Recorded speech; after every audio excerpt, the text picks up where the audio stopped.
তো আহলি কিতাবদের বিভিন্ন প্রশ্নের জবাবে আল্লাহ তাআলা কোরআন কারীম উত্তর দিয়েছেন।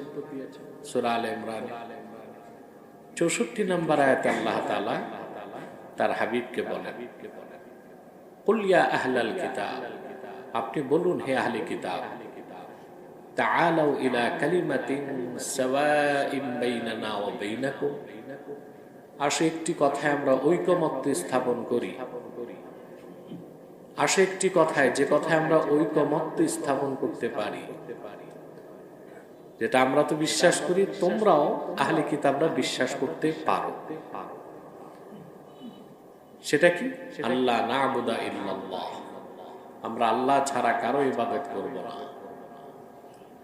ওয়ালা নুশরিকা বিহি শাইআ, আল্লাহর সাথে কাউকে শরীক করব না। ওয়ালা ইয়াত্তাখিযা বা'দুনা বা'দান আরবাবাম মিন দুনিল্লাহ, আর আল্লাহকে বাদ দিয়ে আমরা পরস্পর পরস্পরকে রব বানাবো না। ফাইন তাওয়াল্লাউ ফাকুলু আশহাদু বিআন্না মুসলিমুন, যদি কথা থেকে আহলে কিতাব মুখ ফিরিয়ে নেয়, আল্লাহ ঈমানদারদেরকে বলেছেন, তোমরা বলো আহলে কিতাবকে, যে আহলে কিতাব তোমরা সাক্ষ্য থাকো আমরা মুসলমান। যে বাক্যে আল্লাহ একমত হতে বলেছেন আহলে কিতাবকে, ওই বাক্যে তিনটি কথা। কটা কথা?